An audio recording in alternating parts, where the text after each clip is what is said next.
नमस्कार प्रिय दर्शकों, आज के इस विशेष कार्यक्रम में हम बात करने वाले हैं मीन राशि वालों के लिए। मीन राशि वालों के लिए कैसा रहने वाला है देवगुरु बृहस्पति का राशि परिवर्तन। आज के इस खास कार्यक्रम में हम सिर्फ इसी विषय पर चर्चा करेंगे और कार्यक्रम के अंत में हम आपको ज्योतिष शास्त्र के कुछ ऐसे अचूक उपाय भी बताएंगे जिनको करने से यदि आपके जीवन में बृहस्पति ग्रह से संबंधित किसी भी प्रकार की परेशानी या कष्ट आ रहा है तो आपको निश्चित रूप से लाभ होगा। इसलिए कार्यक्रम को अंत तक देखना बिल्कुल ना भूले। देखिए, मीन राशि में बृहस्पति महाराज इनके प्रथम यानी आपकी चंद्र राशि और इनके दशम कर्म भाव के स्वामी होकर के और 14 मई तक इनके तृतीय भाव में यानी कि तीसरे भाव में संचार कर रहे हैं।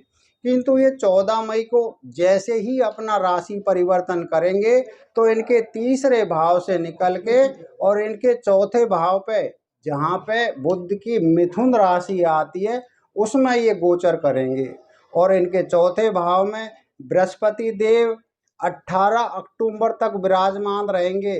किंतु 18 अक्टूबर को ये फिर से पुनः अपना राशि परिवर्तन करके और इनके पंचम भाव में चले जाएंगे जहां पर कर्क राशि होती है। और कर्क राशि में आपको पता ही होगा बृहस्पति महाराज अपना उच्च पद प्राप्त कर लेते हैं, इसलिए ये समय इनके लिए बहुत बेहतर रहने वाला है। कर्क राशि में ये 5 दिसंबर तक विराजमान रहेंगे और 5 दिसंबर को फिर से अपना राशि परिवर्तन करके और वापस इनके चतुर्थ भाव में यानी कि मिथुन राशि में आ जाएंगे जहां पर ये 10 मार्च 2026 तक विराजमान रहेंगे। इस तरीके से इस वर्ष में बृहस्पति महाराज अपना 3 बार राशि परिवर्तन करेंगे, जिसका परिणाम मीन राशि वालों को अलग अलग देखने को मिलेगा। तो बृहस्पति आपके लिए क्या करने वाले हैं, क्या लाभ देने वाले हैं, इस कार्यक्रम में हम इसी विषय पर चर्चा करने वाले हैं। इसीलिए ये कार्यक्रम आपके लिए बहुत खास है। देखिए, वैदिक ज्योतिष में बृहस्पति को सबसे बड़ा शुभ और अच्छा फल प्रदान करने वाला ग्रह माना गया है। बेहद शुभ ग्रह होता है बृहस्पति महाराज, किंतु ये सभी के लिए शुभ हो ये कोई जरूरी नहीं है। ये महत्व रखता है कि आपकी राशि से बृहस्पति महाराज कारक होते हैं या अकारक होते हैं, या फिर आपकी जन्म कुंडली में बृहस्पति महाराज की क्या स्थिति है। कहीं त्रिक भाव में तो नहीं बैठे हैं, कहीं पाप दृष्टि में तो नहीं बैठे हैं।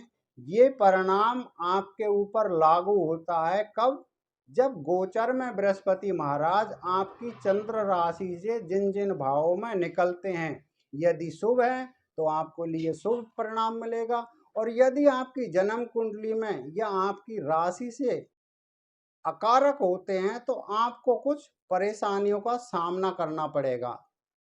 हमारे ज्योतिष शास्त्र में बृहस्पति महाराज को हमारी शिक्षा का, हमारी बुद्धि का, हमारे ज्ञान का, संतान का, हमारा जो विवाह होता है उसका कारक भी बृहस्पति महाराज होता है।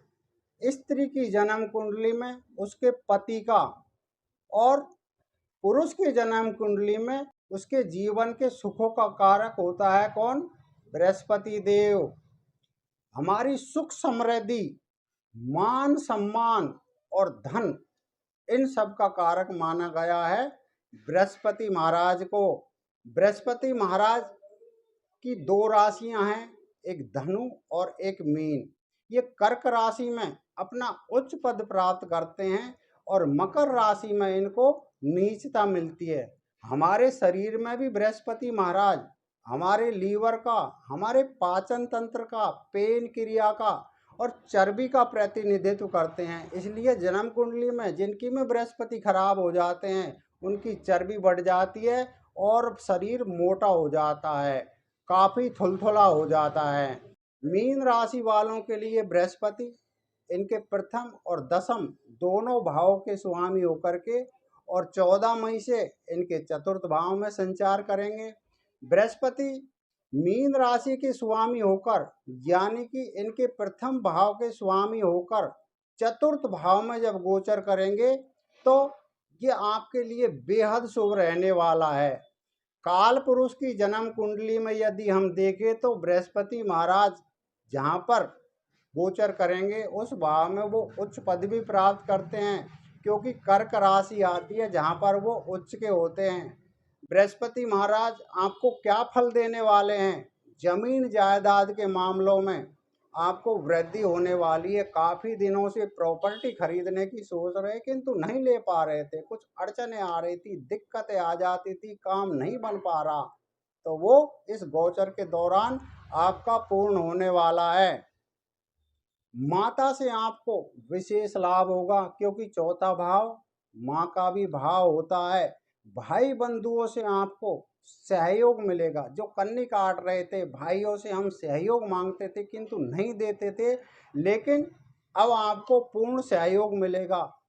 चौथा भाव आपके सुखों का भी भाव है, इसलिए जब बृहस्पति का गोचर आपके चौथे भाव में होगा तो आपके सुखों में वृद्धि होना तो निश्चित है।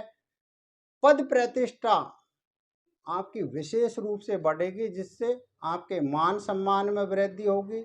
चौथा भाव हमारी शिक्षा का भी माना जाता है, इसलिए शिक्षा के क्षेत्र में भी आपको सफलता के योग बनेंगे।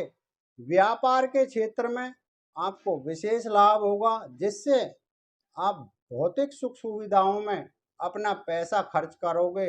इसलिए आपको एक बात पर विशेष ध्यान रखना है कि आपको पैसे पर नियंत्रण रखना है, क्योंकि चौथे भाव में बृहस्पति महाराज पैसे की तंगी कर देते हैं। आपके खर्चों में विशेष वृद्धि हो जाएगी, जिसकी वजह से आप कुछ मानसिक तनाव महसूस करेंगे, कुछ चोट चपेट भी लग जाती है। इसलिए आपको वाहन आदि या कोई भी कार्य करते समय विशेष सावधानी रखनी है। बृहस्पति जब आपके चौथे भाव में गोचर करेंगे तो अपनी पंचम दृष्टि आपके अष्टम भाव पर देखेंगे, आपके शत्रुओं को पराजित करेंगे। अचानक धन की आपको प्राप्ति हो सकती है। जो भी आपके खिलाफ षड्यंत्र रचते थे वो आपके प्रति मित्रता का भाव रखेंगे और आपसे हाथ मिलाने के लिए आतुर हो जाएंगे। क्यों? क्योंकि जहाँ पर जिन भावों पर बृहस्पति की दृष्टि जाती है उन भावों से हमें विशेष लाभ देखने को मिलता है, क्योंकि बृहस्पति की दृष्टि अमृत बताई गई है। यदि सूखे पेड़ पर भी बृहस्पति की दृष्टि पड़ जाती है तो वो भी एक हरा हो जाता है। अपनी सप्तम दृष्टि से आपके दसम भाव को यानी स्वयं की राशि धनु पर डालेंगे। कोई भी ग्रह जब स्वयं की राशि पर दृष्टि डालता है तो उस भाव से विशेष फल हमें देखने को मिलता है। क्या होगा? दसम भाव हमारे कर्मों का है। कर्मों के क्षेत्र में हमें विशेष वृद्धि मिलेगी, पदोन्नति के योग होंगे। जो नौकरी पेशा लोग हैं उनको प्रमोशन के भी योग बनेंगे। आप व्यापार के क्षेत्र में सफलता प्राप्त करोगे। और सबसे अच्छी बात यह है कि आपकी स्वयं की राशि पर शनि का संचार हो रहा है, जहाँ से दसम दृष्टि शनि भी आपके कर्म भाव पर डाल रहे हैं। इसलिए कर्म भाव से संबंधित आपको इस वर्ष बेहद लाभ होने वाला है। बृहस्पति महाराज अपनी नवम दृष्टि आपके 12वें भाव पर कुंभ राशि पर डालेंगे और कुंभ राशि पर बृहस्पति की दृष्टि बहुत लाभदायक मानी जाती है। इसलिए क्या होगा? खर्चा तो आपका होगा लेकिन शुभ कार्यों में होगा।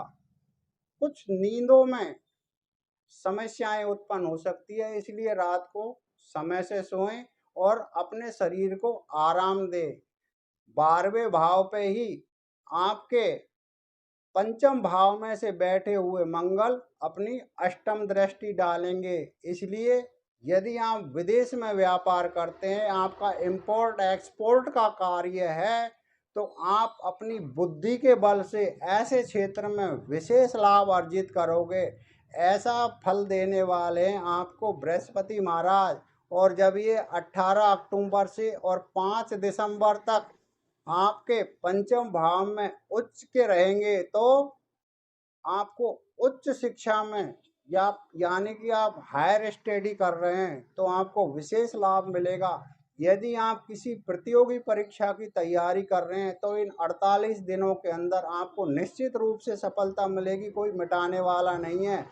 भूमि वाहन का, यदि आप प्रॉपर्टी लेना चाह रहे थे या फिर कोई वाहन खरीदना चाह रहे थे तो वो इन 48 दिनों के अंदर आपके लिए विशेष योग मिलेगा। पंचम भाव में बृहस्पति का गोचर आपकी उच्च प्रतिष्ठित लोगों से जनसंपर्क करवाएगा, उनसे आपका मेल जोल बढ़ाएगा, जिससे आपको मान सम्मान मिलेगा, आपकी समाज में प्रतिष्ठा बढ़ेगी। ऐसा फल देने वाले हैं बृहस्पति आपके गोचर काल में।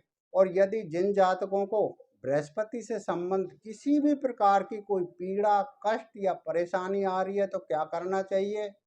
आपको चने की दाल भीगी हुई गाय को प्रतिदिन खिलानी चाहिए। माथे पर और अपनी नाभि पर केसर का या हल्दी का तिलक लगाना चाहिए।